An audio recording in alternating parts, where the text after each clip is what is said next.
అందరికీ నమస్కారం. ఈరోజు మేషరాశి వారికి జరగబోయే శుభాలు మరియు అశుభాలు ఏ విధంగా ఉన్నాయో తెలుసుకోబోయే ముందు ఒక చిన్న రిక్వెస్ట్. ఈ వీడియోని ఇంకా లైక్ చేయకపోతే వెంటనే లైక్ చేయండి.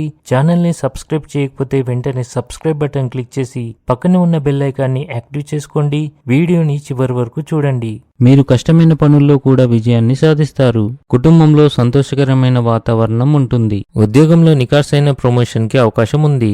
సాయంత్రం మీరు సామాజిక కార్యక్రమాలు నిర్వహిస్తారు. వీటి వల్ల సమాజంలో మీ ప్రాధాన్యత పెరుగుతుంది. మీ అమ్మగారు మీపై ఏదో ఒక విషయంలో కోపంగా ఉండవచ్చు. ఈ రాశి వారికి రోజు అత్తమామల నుండి ఆర్థిక ప్రయోజనాలు కలుగుతాయి.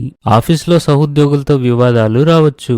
ఇంటికి పెద్దల నుండి సలహా తీసుకున్న తర్వాతే ఏదైనా నిర్ణయం తీసుకోవాలి. అప్పుడే మీరు లాభాలను పొందుతారు. సంబంధాల్లో ఆకస్మికత మరియు చురుకుదనాన్ని కొనసాగించండి. మొండితనం మానుకోండి. మీ ఆర్థిక పరిస్థితిని మెరుగుపరుచుకోవడానికి కీలక ప్రణాళికలను రూపొందించడం అవసరం. ఇది మీ జీవన స్థాయిని పెంచుతుంది. పని ప్రదేశంలో రోజంతా ఆనందంతో నిండి ఉంటుంది. దాని కారణంగా అందరితో సంతోషంగా మాట్లాడతారు మరియు పనిని కూడా హృదయపూర్వకంగా చేస్తారు. క్రీడలలో పాల్గొనడం మీ ఆత్మవిశ్వాసాన్ని పెంచి మీరు కొత్త సవాళ్లను స్వీకరించేందుకు ప్రేరణగా పనిచేస్తుంది. బంధువులు మరియు అధికారులు సహాయంగా ఉంటారు. చిన్న చిన్న ఆరోగ్య సమస్యలు ఉంటాయి, కానీ ఆందోళన చెందాల్సిన పని లేదు. ఆధ్యాత్మిక మరియు మతపరమైన కార్యక్రమాల్లో సమయాన్ని వెచ్చించడం ద్వారా మీరు మీలో శాంతిని అనుభవిస్తారు. స్త్రీ వల్ల మీకు అంతా మంచి జరుగుతుంది. మీ అత్తమామల నుండి లేదా మీ తల్లిగారి నుండి మీకు ధన సహాయం అందే అవకాశాలు కనిపిస్తున్నాయి. అదృష్టం కంటే మీ కర్మను ఎక్కువగా విశ్వసించండి. మీ ఆహారంలో కొన్ని ఆయుర్వేద విషయాలను కూడా చేర్చుకోండి.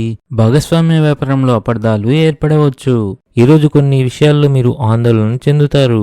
ఆహార పరిశ్రమతో సంబంధం ఉన్న వ్యక్తులు మంచి లాభాలను ఆర్జిస్తారు. ఆర్థికంగా నష్టపోయే అవకాశాలు కూడా ఉన్నాయి.